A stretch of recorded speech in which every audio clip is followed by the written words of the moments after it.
12th July 2022, The Hindu editorial. Far apart, China seems to want to test India's resolve to sustain its forward deployments. एक दूसरे से बहुत दूर। ऐसा प्रतीत होता है कि चाइना ये चाह रहा है कि भारत ने कितने ज़बरदस्त ढंग से ठाना है कि वो अपने बॉर्डर के जो आर्मी का डिप्लॉयमेंट भारत ने किया है उसको बनाए रखेगा।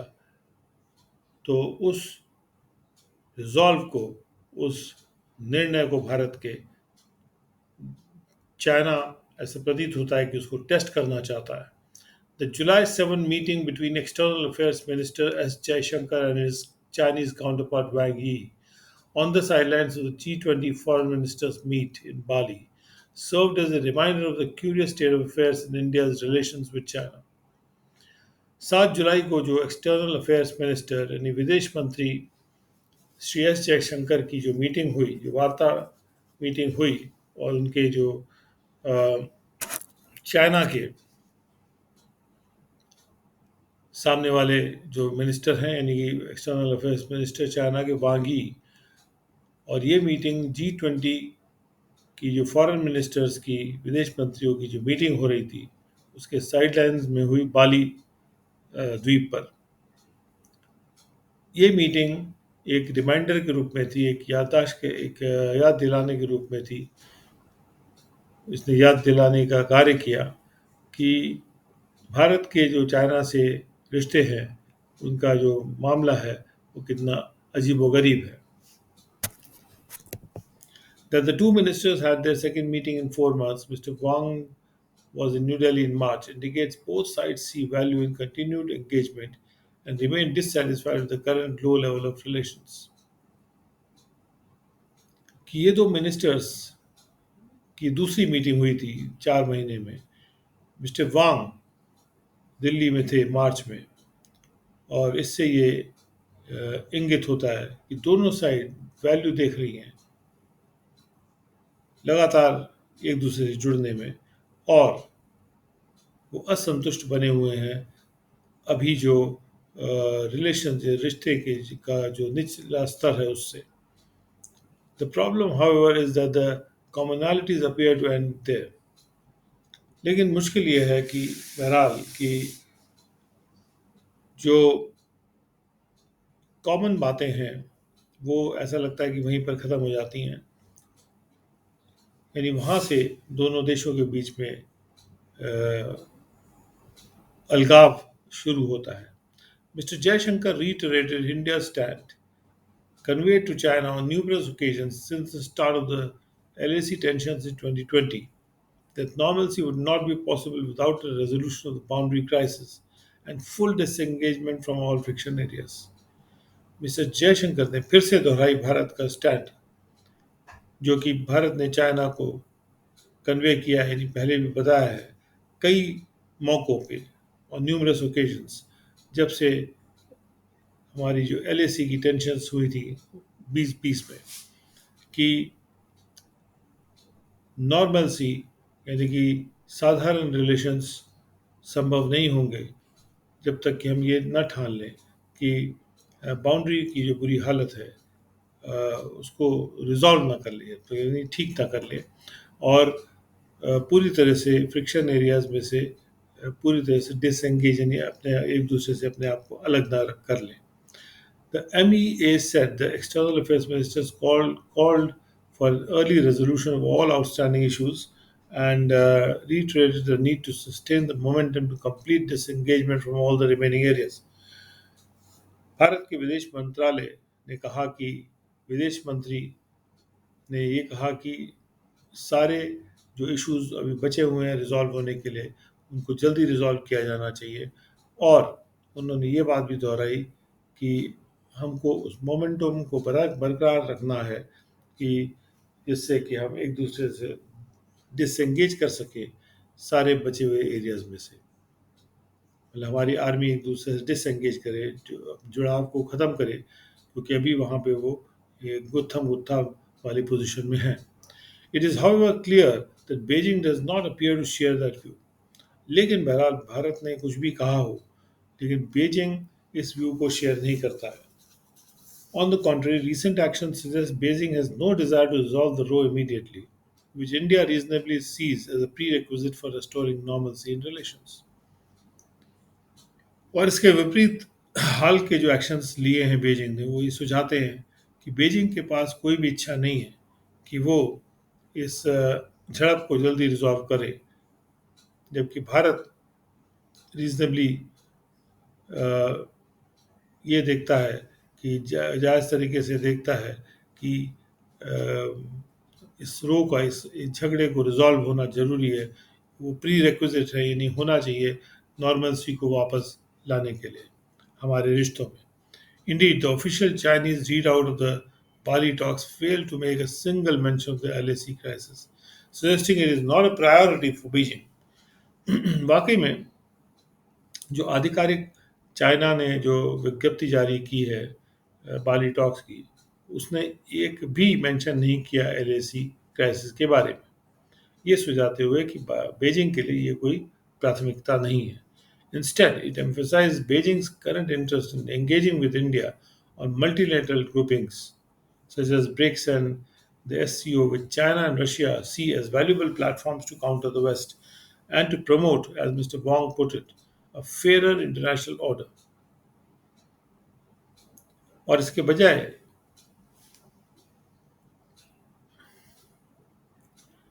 जो रीड आउट निकला है, जो पढ़ने वाला डॉक्यूमेंट यानी कागजात निकला है, वो ये इस बात पे जोर दे रहा है कि बीजिंग जो है उसका अभी हाल का जो दिलचस्पी है वो इस बारे में है कि वो भारत के साथ जुड़ेगा अलग अलग स्तर की ग्रुपिंग्स में, जैसे कि ब्रिक्स में और एससीओ में, जो कि चाइना और रशिया जिसको देखते हैं कि वो एक मूल्यवान प्लेटफॉर्म्स हैं वेस्ट को का सामना करने के लिए। और जैसे मिस्टर वोंग ने कहा कि एक ऐसा और भी ज़्यादा फेयर इंटरनेशनल अंतर्राष्ट्रीय ऑर्डर को प्रमोट करने के लिए, उसको आगे बढ़ाने के लिए ये आवश्यक है कि अलग अलग देशों की ग्रुपिंग्स में एंगेज किया जाए भारत के साथ। The Chinese military, meanwhile, has dragged its feet in responding with dates for the 16th round of military talks. और इसी बीच में चाइना की मिलिट्री ने भी अपने पैरों को घसीटा है, यानी धीरे धीरे कदम बढ़ाए हैं डेट्स के विषय पर रिस्पॉन्ड करने में। 16th जो राउंड है मिलिट्री टॉक्स का, उसके लिए marking the longest pause since the talks began. और ये मार्क करता है, ये चिन्हित करता है कि सबसे बड़ा जो रुकावट आई है जब से हमारी बातचीत शुरू हुई थी चाइना के साथ। At the last round that was held as long as 4 months ago on March 11, both sides failed to achieve a breakthrough to disengage at patrolling point 15 in Hot Springs. Depsang and Demchok also remain unresolved. पिछले round जब बातचीत हुई थी तो उस पर, जो कि 4 महीने पहले हुई थी मार्च 11 को, दोनों साइड्स फेल हो गए थे कोई भी ब्रेक थ्रू हासिल करने में, यानी बातचीत का कोई हल निकालने में, कि जिससे कि वो पेट्रोलिंग पॉइंट 15 पर एक दूसरे से अलग हो सकें हॉट स्प्रिंग्स में। और डेपसांग और डेमचाक भी बिना किसी सॉल्यूशन के रह गए थे। There is little expectation in New Delhi for an immediate breakthrough, particularly with domestic politics in China on edge before the party congress this fall, when Xi Jinping will begin the third term and the military leadership will also see sweeping changes. New Delhi में भी बहुत कम अपेक्षा है कि कोई break through आने ही वाला है, ख़ास तौर पे जो चाइना की जो घरेलू पॉलिटिक्स है, घरेलू राजनीति है, वो बिल्कुल कोने पे चल रही है। इसके पहले पार्टी कांग्रेस इस ऑटम के सीज़न में जो होने वाली है, उसके पहले एकदम एच पे है पॉलिटिक्स। जब पार्टी कांग्रेस में जब शी जिनपिंग अपना तीसरा टर्म शुरू करेंगे और मिलिट्री लीडरशिप भी बहुत से बदलाव देखेगी, जो कि बहुत अ, अच्छे स्तर के बदलाव होंगे। The Chinese foreign minister in Bali said both countries should push for the early return of bilateral relations to the right track. China के फॉरेन मिनिस्टर जो बाली में हैं, उन्होंने ये कहा था कि दोनों ही देश को ये चाहिए कि वो जितना जल्दी हो सके आपसी रिलेशंस पर वापस आ जाएं, उसके लिए कोशिश करें और इन आपसी रिलेशंस को सही ट्रैक पर, सही रास्ते पे लाने में कोशिश करें। That aspiration, however, contrasts sharply with Beijing's continued unwillingness to restore the status quo of April 2020। और ये जो दिखाई पड़ रहा है गोल, ये जो आकांक्षा है, लेकिन बहरहाल ये जो आकांक्षा है, ये काफ़ी कंट्रास्ट हो रही है, ये विपरीत है, शार्पली विपरीत है बीजिंग के लगातार अनिच्छा से कि वो अप्रैल 2020 की जो स्थिति है उसको वापस लाने की इच्छा इच्छा के विषय में। The apparent goal appears to be aimed at testing India's resolve to sustain its forward deployments and to force New Delhi to accept the new normal at the LAC। और ऐसा प्रतीत होता है कि लक्ष्य जो है वो ये है, उसका उसको इस तरह से लक्ष्य जो गोल है उसको इस तरह से लक्ष्य किया गया है कि भारत ने कितना ठाना है इस बात को टेस्ट किया जाए कि वो अपने फॉरवर्ड डिप्लॉयमेंट को बरकरार रखेगा और न्यू दिल्ली को फोर्स किया जाए कि एलएसी पर एक नए नॉर्मल को स्वीकार करे। Until that changes, the stalemate along the borders and the relationship is likely to endure।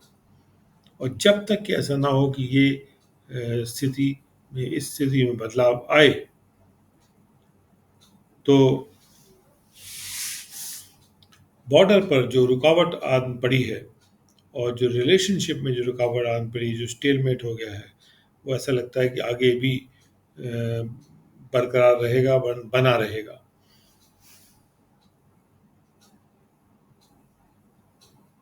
Second editorial, safety in the sky. आकाश में सुरक्षा। The DGCA should have no tolerance for laxity among airlines seeking to cut corners। The Director General of Civil Aviation उनके उनको जरा भी tolerate नहीं करना चाहिए कि ढीलापन हो जाए एयरलाइंस के मध्य में, जो कि ये कोशिश कर रहे हैं कि वो कॉर्नर्स को कट करें, यानी कि जो कंप्लायंसेस हैं वो पूरी तरह से ना करें।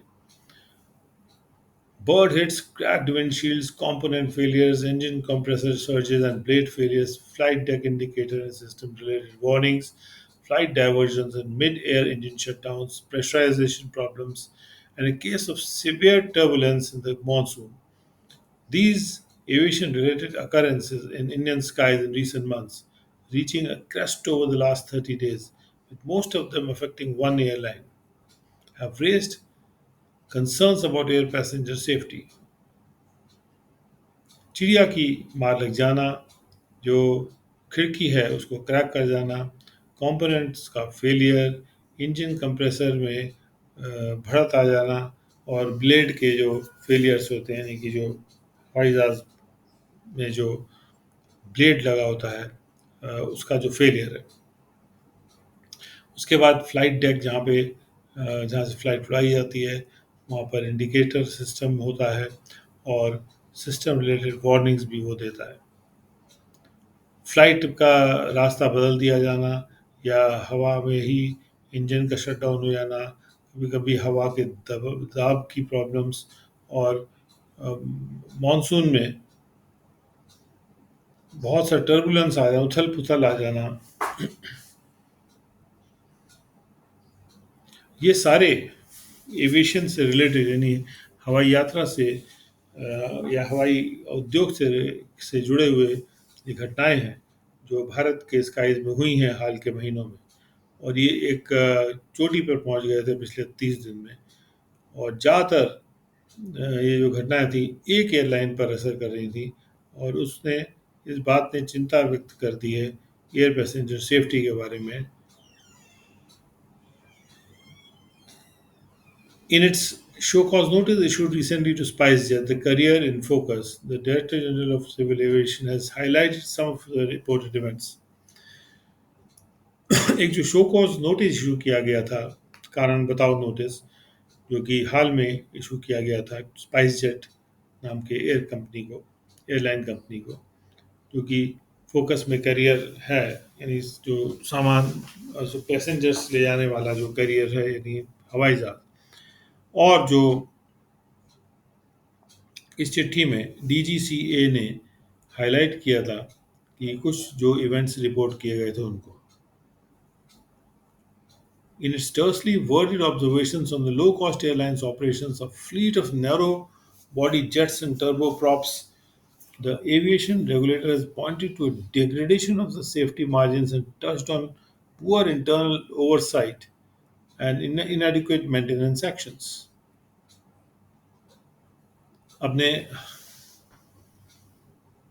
डीजीसीए ने ये हाईलाइट किया कुछ रिपोर्टेड इवेंट्स को अपने बहुत ही कम शब्दों में लिखे गए ऑब्जर्वेशंस में, जो कि लो कॉस्ट एयरलाइन ऑपरेशंस पे लिखे गए, जो कि जिनके पास एक पूरा दस्ता है, फ्लीट है पतले बॉडी वाले जेट्स का और टर्बो प्रॉप वाले छोटे प्लेन्स का। तो जो एविएशन के जो रेगुलेटर हैं उन्होंने पॉइंट आउट किया था कि सेफ्टी मार्जिन्स में कितना कमी आ गई है, and touched on poor internal oversight. और उन्होंने इस बात पे भी थोड़ा सा इस बात को भी टच किया, थोड़ा छुआ कि इंटरनली अंदरूनी रूप से जो ओवरसी करने का काम होता है वो पुअर था, नहीं हो रहा था ठीक से, और मेंटेनेंस एक्शंस जो थे अपर्याप्त थे।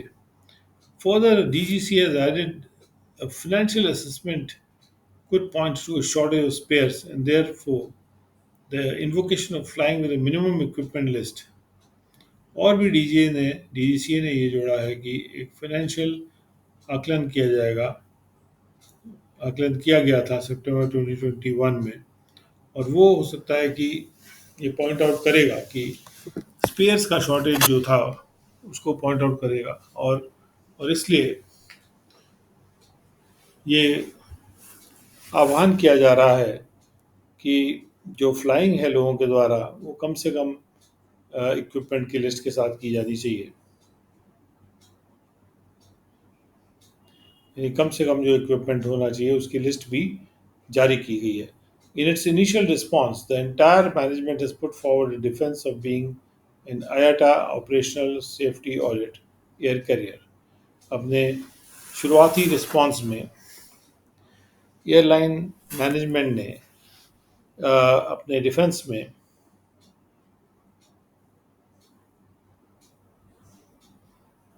कि कहा है कि वो एक आयाटा ऑपरेशनल सेफ्टी ऑडिट वाला एयर करियर है, इन्हीं चीज़ों पर ध्यान देता है।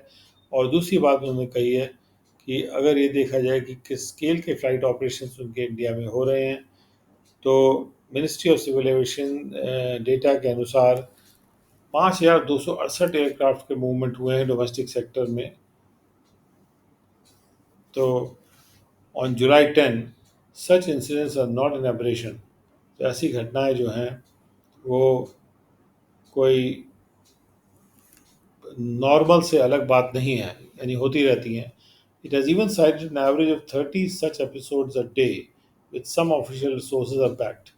उन्होंने ये भी उदाहरण दिया है कि औसतन 3 ऐसे एपिसोड एक दिन में हो जाते हैं, जिसको कि कुछ आधिकारिक स्रोत जो हैं उन्होंने उन्होंने भी सपोर्ट किया है, हालांकि बहुत कमज़ोर तरीके से सपोर्ट किया है।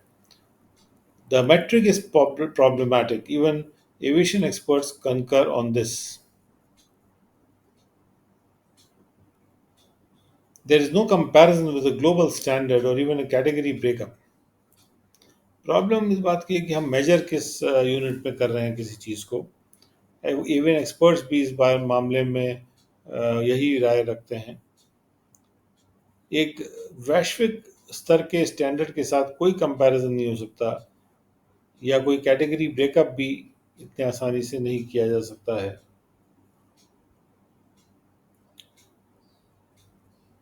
Even worse and dangerous is not having acknowledged root causes addressed.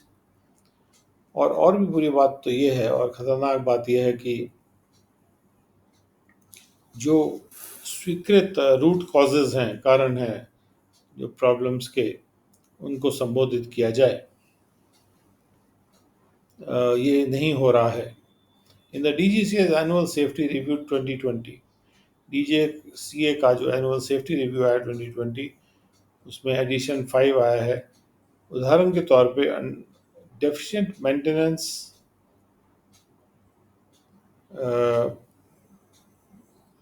के अंतर्गत उद्देश्य ये है कि इंडियन रजिस्टर्ड एयरक्राफ्ट का मेंटेनेंस को इम्प्रूव किया जाए और एक टारगेट रखी है 2.16 की फॉर उन इंसिडेंट्स के लिए जिसमें कि कंपोनेंट या सिस्टम का फेलियर हुआ है, और हर 10,000 फ्लाइट आवर्स में ये टारगेट 2.16 की होनी चाहिए, और जो प्रदर्शन अचीव हुआ है वो 2.39 का अचीव हुआ है, जबकि टारगेट 2.16 का था। और इसी तरह से similarly under the number of maintenance errors per 10,000 flight hours for a target of 1.43, the performance is 1.46। और इसी तरह से जो मेंटेनेंस में जो एरर्स हुए पर 10,000 फ्लाइट आवर्स, और उसका जो टारगेट था 1.43 के मुकाबले में जो प्रदर्शन रहा है 1.46 रहा है। Repeated snags are a red flag pointing to faults in the safety oversight system. 4K, sorry 1.46, repeat बार बार जो जो स्नैग आ जाते हैं, स्नैग मतलब जो एयरक्राफ्ट के इंजन में जो खराबी आ जाती है, वो एक लाल फ्लैग है, यानी सतर्कता दिखा बरतने के लिए चेतावनी दे रहा है, और वो पॉइंट करता है कि सेफ्टी ओवरसाइट सिस्टम में फॉल्ट्स हैं। यानी जो DGCA ने सेफ्टी ओवरसाइट सिस्टम बनाया है ओवरसी करने के लिए, उसमें फॉल्ट्स हैं। In an ideal ecosystem, issues with safety would be analyzed in terms of rate of occurrence using tiered categorization, with the goal of reduction to the minimum level. एक आदर्श ecosystem ऐसा system होगा जो कि जिसकी शुरुआत safety से होगी, और इस बात को का विश्लेषण किया जाएगा कि जो सेफ्टी से रिलेटेड इश्यूज हैं उनका विश्लेषण किया जाएगा कि जो कितने फ्रीक्वेंसी पे ये हो रहे हैं। अगर हम टियर्ड वर्गीकरण को मानते हैं तो with the goal of reduction to the minimum level, और गोल ये है कि उसको कम से कम लेवल पे पहुंचाया जाए। Troublesome too is how an airline continues its operations despite a show cause notice and during the monsoon. ये बात भी मुश्किल वाली है कि किस तरह से कोई एयरलाइन जो है वो अपने ऑपरेशंस में जारी रखता है, इसके बावजूद कि एक शो कॉज नोटिस को दिया गया है, और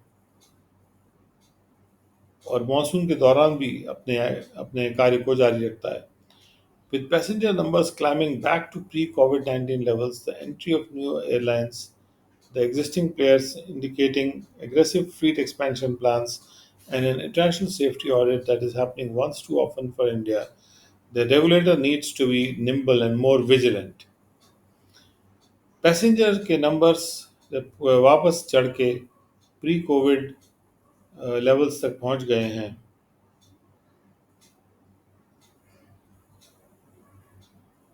तो अभी जो मौजूदा प्लेयर्स हैं वो ये इंडिकेट कर रहे हैं कि एग्रेसिवली, यानी पूरे जोर शोर से जोश व खरोश से उनको अपने फ्लीट को एक्सपैंड करने के प्लान्स उन्होंने बनाए हैं, और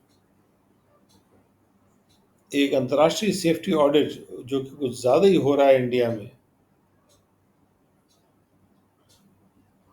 तो उससे रेगुलेटर को ये ज़रूरत है कि वो फ्लेक्सिबल रहे और सतर्क रहे।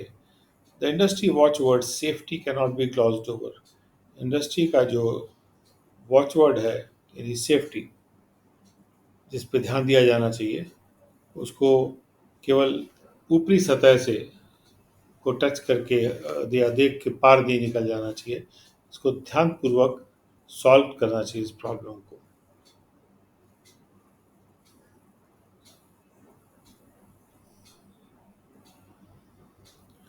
Vaccination testing, the ET editorial of 12th July 2022।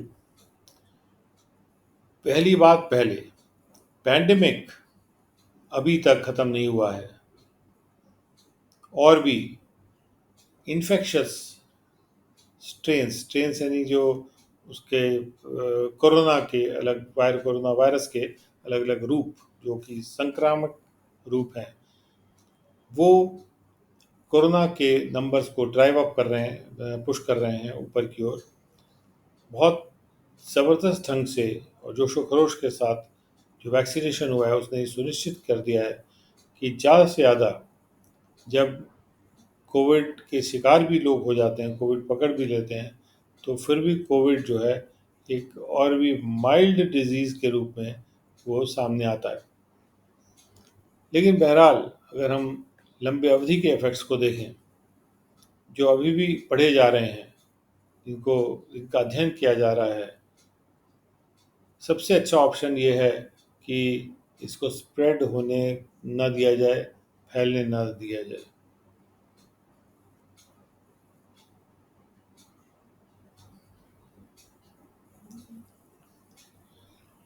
नियमित रूप से जो टेस्टिंग है और जो वैक्सीन्स हैं वही रियल नॉर्मलसी पे जो हमें वापस जाना है वो रोक सकती हैं कि उसको डिस्टर्ब होने से।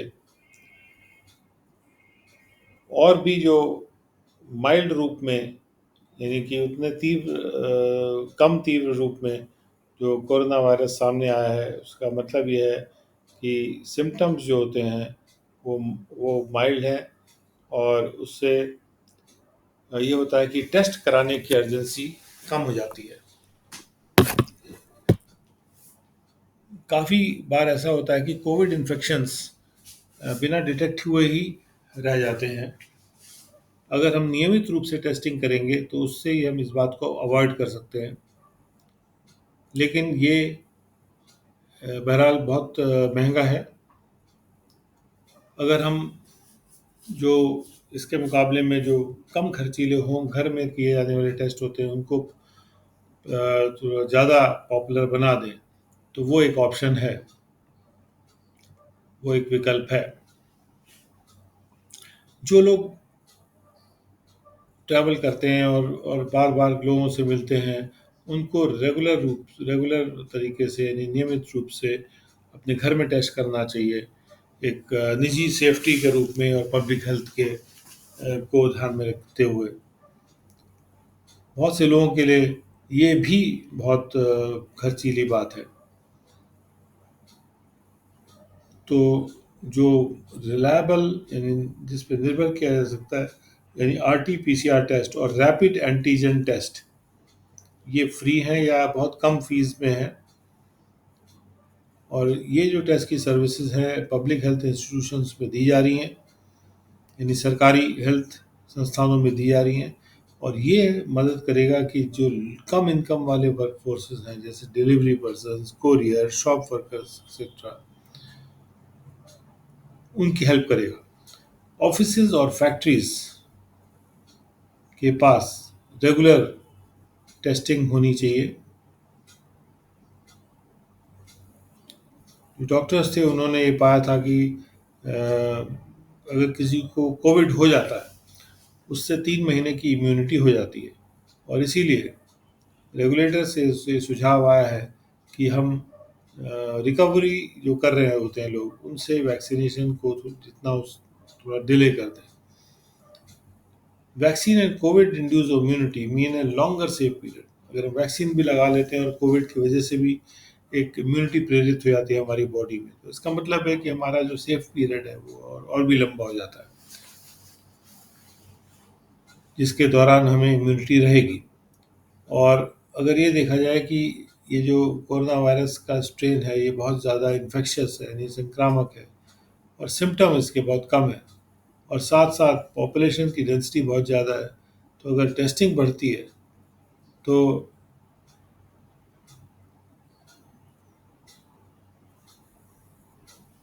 उससे हम वैक्सीन को टाइम कर सकते हैं कि सबसे ज़्यादा इम्यूनिटी हमारी बनी रहेगी।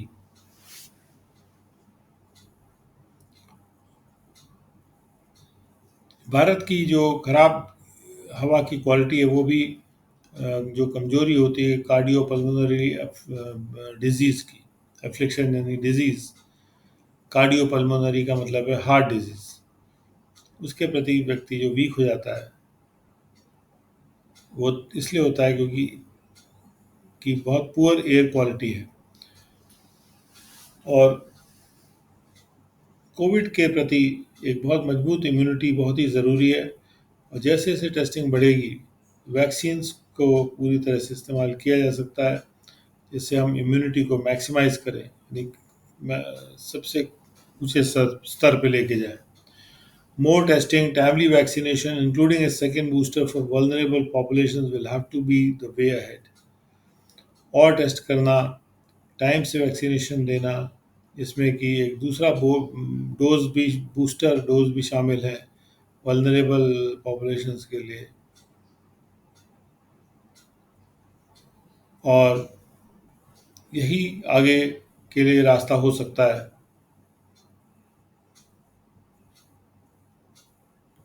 ये इस एडिटोरियल का कहना है।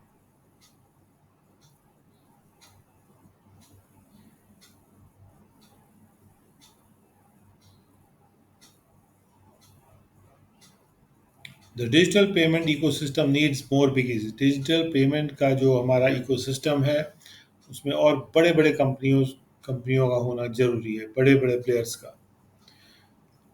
इट पी pays to no more delay intervention. It pays to no more delay, यानी अगर हम हस्तक्षेप को और डिले नहीं करेंगे तो इससे हमें फायदा होगा। Regulatory intervention to improve competitive intensity in digital payment and settlement systems faces the prospect of further delay. संनियमित रूप से जब हस्तक्षेप करना होता है जिससे कि हम प्रतिस्पर्धात्मक तीव्रता ला सकते हैं डिजिटल पेमेंट में और सेटलमेंट सिस्टम्स में, इस ये जो हस्तक्षेप है ये फेस कर रहा है फर्दर डिले, यानी कि प्रॉस्पेक्ट ये है कि ये और डिले होगा। और ये इसलिए है क्योंकि नए प्लेयर्स मौजूद हैं नहीं जो कि जो दो डोमिनेट कर रहे हैं सर्विस प्रोवाइडर्स, उनको उनसे compete कर सकें, उनको टेक ऑन कर सकें, उनका मुकाबला कर सकें। NPCI, which enables all retail payments in the country, had announced its intention of capping market shares of payment apps at 30%। NPCI ने जो कि सारे रिटेल पेमेंट्स को इनेबल करता है देश में, उन्होंने ये घोषणा किया था कि उनकी मंशा ये है कि मार्केट शेयर्स जो होते हैं पेमेंट ऐप्स के उसको 30% पर कैप कर दें, लिमिट लगा दें। And had given the main players PhonePe and Google Pay 2 years from January 2021 to throttle users and transactions।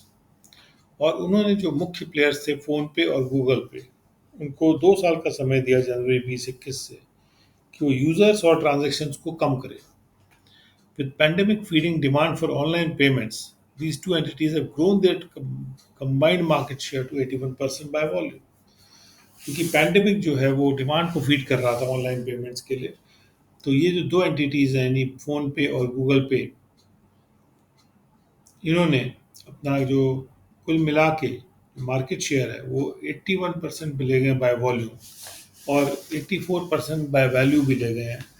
जो 5.8 बिलियन ट्रांजैक्शंस हो रहे हैं जिनका मूल्य 8 लाख करोड़ से भी ज़्यादा है जून 2022 में। This is a staggering surge of concentration in a market that has grown explosively in 2 years। ऐसे मार्केट में जो कि पूरा फूट पड़ा है, एक्सप्लोड कर गया है 2 साल में, ये एक बहुत ही हिला डुला देने वाला कंसंट्रेशन का उछाल है या उठान है एक ऐसे मार्केट में जो कि एक्सप्लोसिवली ग्रो किया है, जैसे कोई एक्सप्लोजन हो रहा हो, यानी कि कोई बवंडर फूट रहा हो. Dialing back by the market leaders could jeopardize the momentum in the digital payment industry, particularly since no competitor has acquired the heft to take on the big players. अगर जो मार्केट लीडर्स हैं वो वापस आएंगे इसमें, इनको कि पहले थ्रॉटल करने के लिए कहा गया था, तो इससे जो मोमेंटम है डिजिटल पेमेंट इंडस्ट्री का वो जेपरडाइज हो सकता है, नहीं उसकी बुरी हालत हो सकती है, नुकसान में आ सकता है. खास तौर पे क्योंकि कोई भी एक ऐसा कंपटीटर नहीं है जिसने कि मजबूती हासिल कर ली हो कि वो बड़े प्लेयर्स के साथ मुकाबला कर सकता है. At last count 60 odd apps were registered. जब हमने पिछला काउंट किया था 60 के करीब एप्स जो है रजिस्टर्ड हो गई थी यूपीआई यूनिफाइड पेमेंट इंटरफेस के साथ. Bets on the most likely disruptor Meta owned WhatsApp Pay have not materialized. WhatsApp Pay जो कि मेटावर्स के द्वारा ओन्ड है, मेटा मतलब जो फेसबुक है उसके द्वारा ओन्ड है, और ऐसा लग रहा था ये बड़ा डिसरप्टर रहेगा. इस पर जो बेट्स लगी थी, यानी जो लोग इस पे अपना पैसा लगा रहे थे या शर्त लगा रहे थे, वो मटेरियलाइज नहीं हुई, यानी सच नहीं हुई है. Its transactions are minuscule compare to Walmart's PhonePe, क्योंकि व्हाट्सएप पे के जो ट्रांजेक्शन्स का नंबर है बहुत कम है अगर हम उसको वॉलमार्ट के फोन पे से कंपेयर करते हैं, because it is not cracked payments to merchants that make up a big chunk of the total. क्योंकि उन्होंने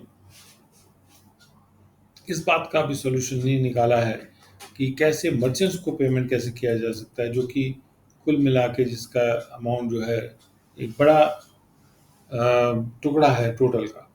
Other possible contenders like Amazon Pay and Paytm are smaller specks in the rear view mirror. दूसरे जो संभव प्रतिस्पर्धा में भाग लेने वाले खिलाड़ी हैं जैसे अमेजन पे और पेटीएम, ये दो जो हैं और भी छोटे दाने ऐसे हैं जो कि दिखाई पड़ते हैं पिछले देखने वाले मिरर में कार के, जिसको कहते हैं रियर व्यू मिरर. यानी कि अमेजन पे और पेटीएम बहुत छोटे हैं. जो मुख्य बड़े प्लेयर हैं फ़ोन पे और